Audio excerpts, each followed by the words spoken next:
Gna gna. Il faut dire que Hiérarchie manque cruellement de piquant, et même les moments les plus scandaleux tombent totalement à plat. Ce n'est pas nécessairement la faute des acteurs, qui sont d'ailleurs plutôt bons, mais des tours et des tours pris par le scénario. Dommage, puisque les éléments étaient réunis pour nous offrir une série à suspense. En bref, Hiérarchie c'est comme Elite, en mieux joué, mais sans le sexe. Pas de quoi nous scotcher devant notre écran. D'accord. 왕이다!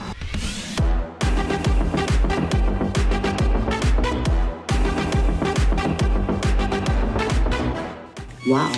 Hello, on se retrouve aujourd'hui pour vous parler du drama coréen Made in Netflix, arrivé il y a peu, soit vendredi dernier, Hiérarchie. Alors, je sais, très peu de temps, voire même dans la journée de sa sortie, le drama a été vivement critiqué pour être une version Wish de Elite. Manque de peau, je ne sais pas de quoi il parle, puisque je n'ai jamais vu Elite, et ça ne m'a jamais tenté, donc du coup, la comparaison, moi je ne la vois pas, et j'en ai rien, mais rien à carrer. La nouvelle année commence au lycée Jushin, un lycée pour les plus riches du pays, et voit l'introduction d'un nouvel élève en première. Kang-ha est un boursier insouciant qui va rapidement chambouler l'harmonie de l'école de par ses actions et surtout ses questions. S'intéressant de près à la disparition d'un autre élève boursier nommé Hinham, dont personne ne souhaite parler, il attire l'attention des plus fortunés de ses camarades, dont Kim Ryan, qui ne tarde pas à vouloir le remettre à sa place. Loin de se laisser démonter, Kang-ha a un plan, connaître la vérité sur la mort de cet élève, dont il est en réalité le frère, en se rapprochant de Jun Jae-hee, l'ex de Ryan. Des uniformes, un lycée très privé pour les riches, justement de jeunes riches, et ultra bien sapé, plus un élève boursier. A priori, tout ça, c'est censé nous faire penser à la série espagnole Elite. Ça paraîtrait normal, puisque dans les couloirs de cette école, donc de Jushin, c'est l'élite qui fait la loi. Tu vois la corrélation? Moi, je prends ça comme un K-drama scolaire, slash vengeance, slash romance, slash thriller, slash tout ce que tu veux, et c'est de ça, surtout, dont on va parler. Premièrement, j'ai lu la plupart des retours de ceux qui l'ont déjà fini. Ça ne vous a pas plu pour telle ou telle raison, d'accord, très bien. Par contre, arrêtez de dire quand ça ne vous plaît pas qu'il y a des incohérences. C'est un argument qui est profondément ridicule, surtout que c'est une série qui a 7 épisodes, et j'ai beau me la remettre en tête, y repenser à chacun d'épisodes, je vois pas où il y a des incohérences, donc n'hésitez pas à me dire dans les commentaires où vous avez trouvé qu'il y a des incohérences. Alors, on est d'accord que c'est un drama qui ne réinvente rien, qui se base sur des clichés qu'on connaît, reconnaît, qu'on a vu, revu, re-revu, qui n'est pas original, ok.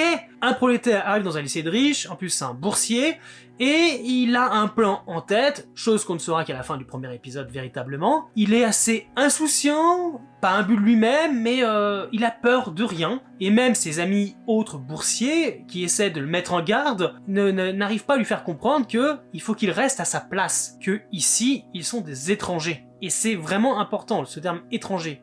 Kang-ha, c'est un personnage que j'ai aimé dès la première minute. Je disais, il peut paraître insouciant, un peu con, un peu bêta. Je ne sais pas si c'est du courage ou de la folie, mais il y a quelque chose en lui qui te fait dire, je veux en savoir plus. Tout simplement parce que on va dire des 5 personnages relativement principaux, il porte le drama à lui seul. Ce n'est pas un euphémisme. L'acteur est très bon dans son rôle. Le personnage vient dans ce lycée avec un but en particulier, il va tout chambouler, mettre des adultes devant le fait accompli, demander justice auprès de ses camarades, qui eux pensent qu'ils ont tous les droits parce que ils sont riches, et ils vont pas obéir à un petit prolétaire qui se prend pour je ne sais qui, je ne sais quoi.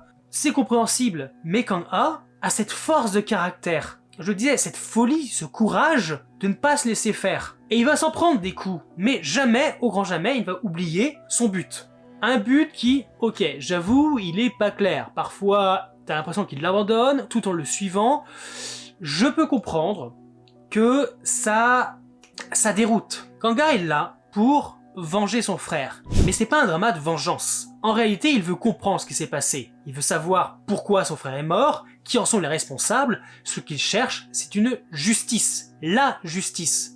Parce qu'il le voit bien, ce lycée est perverti. Ces règles ne s'appliquent pas à tous. Il y a clairement un seuil, une hiérarchie, quoi. Il y a les plus riches et les prolétaires, enfin plutôt les boursiers, on va les appeler les boursiers. Je vais dire les choses comme elles sont. C'est un racisme scolaire. Même la proviseure le dira, vous n'êtes que des étrangers ici, vous êtes des parasites. Vous n'avez rien à faire ici. Tu te rends compte? Un symbole de l'autorité qui est censé protéger ses élèves traitent ce groupuscule, hein, parce qu'ils sont pas beaucoup, ils sont peut-être une dizaine grand max, d'étrangers. Tu as au sein même d'une société une nouvelle sorte de racisme scolaire, un racisme sociétal. C'est couillu. Et ce racisme n'est pas mis en place que par les adultes qui ne font rien face aux plus riches. Quand tu vois que genre ces héritiers de je ne sais pas quoi, quelle société, se lèvent en plein cours pour aller choper une fille, pour aller faire ci, pour aller faire ça, tu sens qu'il y a un problème. Puis aussi, quand tu vois qu'une prof se tape un élève, tranquillou bilou, je pense qu'il y a très peu de limites hein, dans cet établissement. Parce que l'approviseur fait, en fait, espionne tous ses élèves et fait rapport donc à la propriétaire du lycée, dont le fils aîné est un peu le roi de cette école.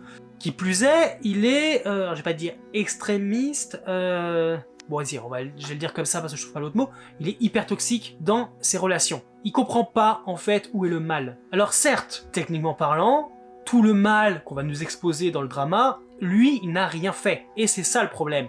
Il n'a rien fait pour éviter ce qui s'est passé, ce qui a conduit à des trafics de drogue, à des choses un peu auxquelles on ne peut pas parler, et surtout, à la mort d'un élève. Et c'est grave.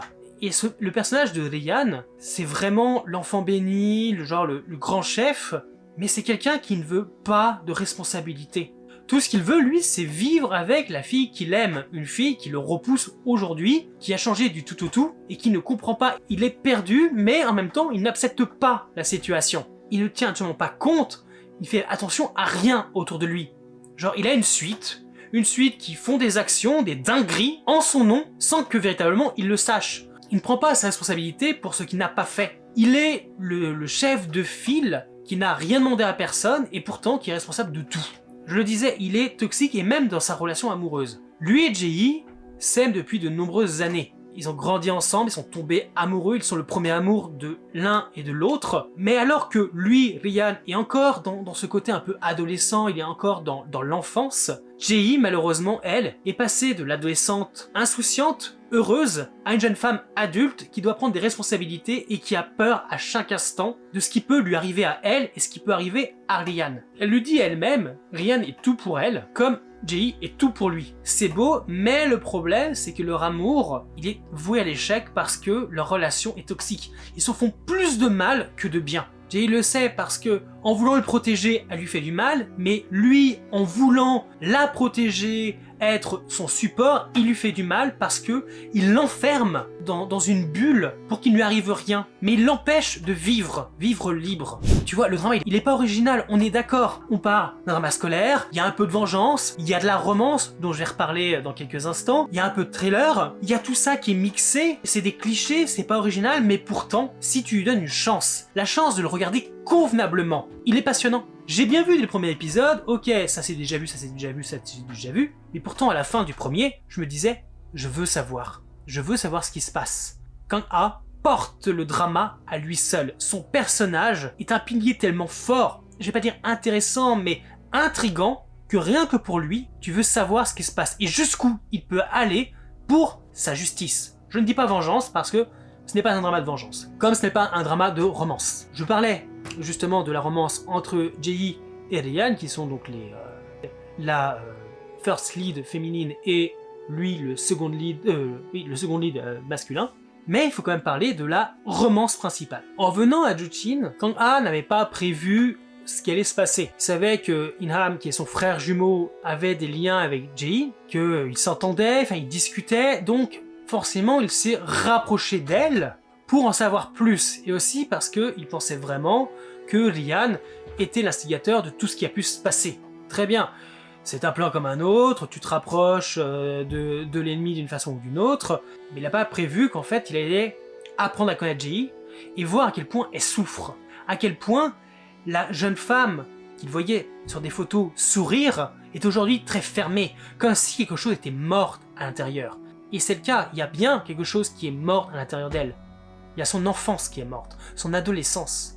En se laissant consumer par son amour pour Ryan, elle a franchi un cap en tant que jeune fille en devenant femme. J'en dis pas trop, mais je pense que vous pouvez comprendre ce dont je parle. Là arrive dans sa vie un jeune homme qui sort de nulle part, qui est insouciant, qui n'a pas peur de se faire frapper, qui n'a pas peur de se battre pour ce qui est juste, pour ce qui est naturel, normal. Et ça la chamboule, parce que c'est ce à quoi elle aspire. Jae veut être libre. Elle étouffe dans ce monde, et elle veut retourner à des choses simples. Kang-ha est une bouffée d'air frais dans sa vie. Même si, à un moment, elle ment, puis plus tard, elle finira par l'avouer, elle en tombe amoureux. Lui est tombé amoureux d'elle, et sait pertinemment que, malgré son amour, elle est beaucoup trop focalisée sur Lian. C'est normal, puisque je le disais, Lian et Jae sont les premiers amours de chacun, de l'un et de l'autre. On n'oublie jamais son premier amour. Mais ça ne veut pas dire qu'il est éternel. Dans le drama, ils vont rompre 2 fois. La première pour des raisons complètement inconnues.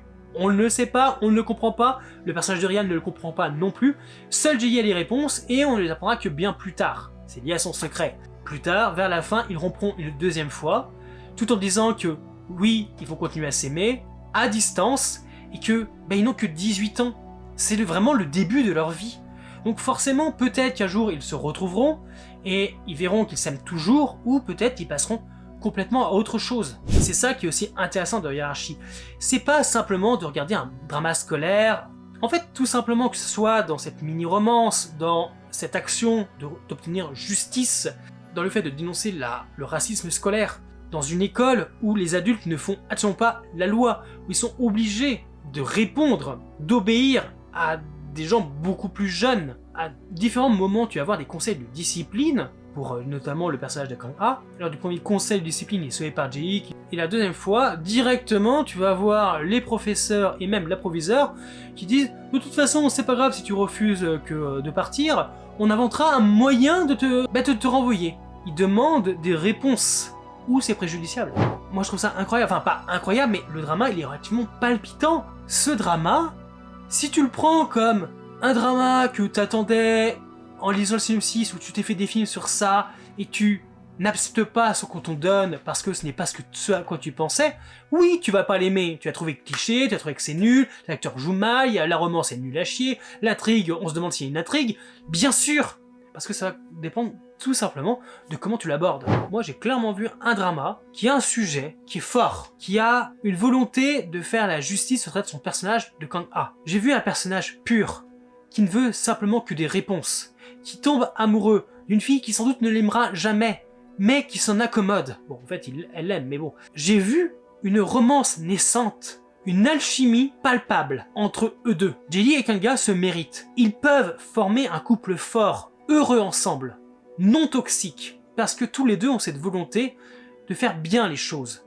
d'être meilleurs, de faire le bien autour d'eux, d'accepter les erreurs qui ont été faites et surtout faire ce qui est juste. Je vois pas qu'est-ce qui est préjudiciable, je vois pas qu'est-ce qui est nul, ennuyant dans ce drama.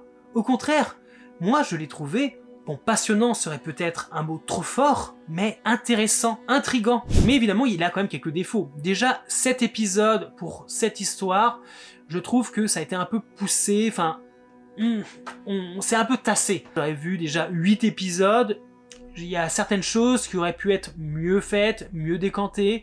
La compréhension a pu se faire plus facilement, je ne sais pas. Ensuite, je comprends ce qui n'a pas forcément plu ou ce qui n'a pas pu être compris parce que le montage est un peu particulier. J'en ai un exemple, il y a un épisode, on va finir avec une révélation, un espèce de mini cliffhanger, mais l'épisode suivant, il va commencer sur un autre sujet, une autre scène. Et il faudra attendre justement le cheminement d'une discussion ou autre chose pour avoir l'explication de ce qui s'est passé après l'événement de fin de l'épisode précédent.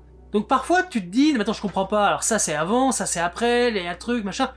Il y a un truc un peu bizarre au niveau du montage et c'est pour ça qu'il faut être concentré en regardant ce drama. Les relations entre les personnages ne sont pas non plus très poussées, mais il y a quand même suffisamment pour te faire comprendre où on veut aller. Qu'est-ce qu'on veut faire changer dans les interactions, dans les caractères des personnages. Chose qu'on verra à la fin. Dans cette continuité, on te fait des promesses pour la suite. Au cas où tu n'aurais pas compris, ou comme certaines personnes qui n'ont pas sans doute regardé le drama jusqu'à la fin, il y aura une saison 2. Tu ne fais pas une scène post-générique, dernier épisode, restez bien jusqu'à la fin, s'il n'y a pas une saison 2 qui est déjà dans les pipes. Je n'y croirais pas un seul instant. Scène post-générique qui se finit également sur la cliffhanger, avec des questions.